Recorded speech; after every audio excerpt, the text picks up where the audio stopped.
What is going on, Governor? It's Chisgule here, and today we're going to talk about alliance technology, which is really crucial for the success of your alliance. If you like guides about how to run your alliance smoothly, we're going to have a whole lot of those coming out, and research is just one of those very important things. So you should like and subscribe if you're into that, and we are a sponsored creator with Rise of Civilizations. Now, it is worth mentioning, I've got more war videos coming from the insane war this weekend. We still haven't arrived at a peace agreement, so my hope is that we will, but if not, heck, I'll have more footage. And so let's get this started. Let's talk about alliance technology, which is absolutely crucial. And there's a couple things I want to talk about. I want to talk about the early game. I want to talk about the mid to late game, which is where we are now. And I want to talk about the relationship between doing research and building flags, because they use the same resources to go and do that. Now, it is worth mentioning, although I don't want to show this for war reasons, that if you go to your storehouse, you can see how much resources you have available, and you can see what your resource gain rates are. You also gain a not small amount of resources every time someone farms a resource node off of the map. Now, the alliance technology is something that you should be making donations to on a daily basis, and every one of your members should be maxing the resource-based donation. I also make a gem-based donation up to the 50 gem mark, and I like to donate on technology that requires either 4,000 or 6,000 of a resource, because look, you're paying gems. Why donate the gems on something that's 2,000 food when I could donate the gems on something that's 6,000 food? And I suppose the only reason is that focus is good. And your alliance leaders can make a recommendation and should make a recommendation for where everyone should focus so that they can kick off research.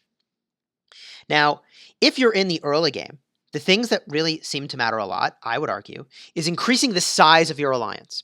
Because the more people you can have in your alliance, the more power you have. The more power you have, the easier it is to recruit people to your alliance. You see where this is going? And the more people you have, the more donations you get toward tech, which means your alliance gets stronger, which means you can research stuff like flag quantity to increase the number of flags, in addition to things like Great Alliance, which increases the number of members. By the way, it's definitely also worth mentioning that I really like this particular research item, Together We Rise, which improves the effectiveness of your alliance help. And every time someone helps you and you help someone else, this is really crucial. You can reduce the amount of time that you save by 2 minutes per help, which is a very, very big deal and is something I would focus on super early. So those are the things I would be thinking about in the very early game. I would not focus at all on the war technology, which tends to be oriented around improving different types of troops. Now, there is some sweet, sweet stuff at the very end of the spectrum, including fast rally, which makes it so you can rally player cities even faster, and then also unite as one, which makes it so that when you rally a city, you can have more units in the rally. That's very, very powerful, and I'm very excited to be working on this, although I hope we don't have to use it, And it's worth mentioning that I'm aware of no way to see the resource costs associated with these different types of research that you want to do until you've actually allocated the full number of technology points. Technology points are that little bar that you see filling up over here. Every time you make a donation, it counts as some amount of technology points. So I wish we could see what these values were, the resource costs, because, importantly, in the end game, you will find the critical resource you need to manage to is gold. Gold is essential.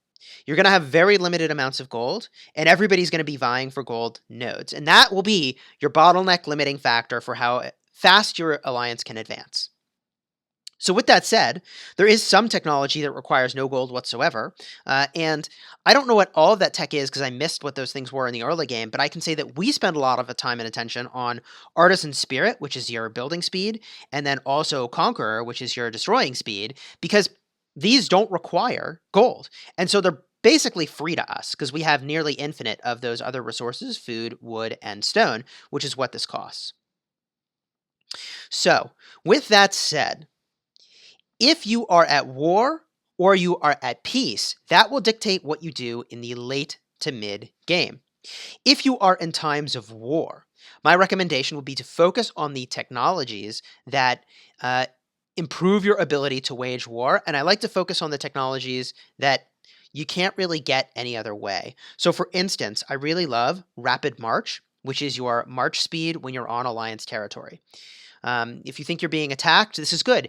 This is also good for gathering resources. Why is it good for gathering resources? Because you get to and from the resource node faster. I like this one a lot. It's very good defensively. Similar to Territory Guardian, increasing your attack when you're on your own territory. But even still, the ones that you really can't get any other way are things like the Artisan Spirit and Conqueror, building speed and burning speed, because there aren't great ways to get that for Alliance buildings. Now, we personally have made our way up to the research I showed you earlier with Fast Rally and then also Unite as one, because look, like you can't get a faster rally any other way. So that seems very, very powerful. People can do their own research to increase their cavalry attack, their infantry attack, whatever, right? Now, with that said, that's if you're at a time of war. If you're at a time of peace, the rules change entirely. And I would argue that the thing you should be focused on in a time of peace is rapid expansion to resource nodes, specifically gold. Get as much gold as you possibly can. The sooner the better. And why is that? Because for the rest of time you're playing the game with your alliance, assuming you can actually hold the territory, you will benefit from having those resource nodes. And it's a race to get them. People are going to try to get there and claim them before you, so get there first, assuming that's not going to start a war. So my recommendation at the time of peace is to use all of those resources towards getting more resource nodes to affect the long-term health of your alliance and capacity to do other things. With that said, building all those flags will also increase the number of people you can recruit to your alliance, which we talked about already as being a really good thing. Now, the next thing I would focus on, if you are at a time of peace with your technology, is getting toward Great Alliance 2 being maxed. Why is that? You're going to, along the way, increase building speed, which is literally saving people speed ups and money. Seems good to me. You're going to improve your research speed, which, by the way, absolutely critical for getting the T5 troops, which most of us will take a very long time to get to. But the point is very, very critical for those of you who are rushing your way there. This will help them a lot. And then of lower importance, I think, but still relevant and required, is to increase your damage to barbarians and neutral units and also the experience you gain from those battles.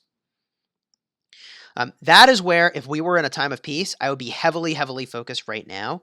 I also am, as you may know, I'm no stranger to gathering speed. I love it, but there are other places to get gathering speed, and there's only one way to improve the size of your alliance, so let's focus on that. I will say that the faster you gather, the more resources you have for your alliance for actually doing stuff, but again, the critical resource is gold.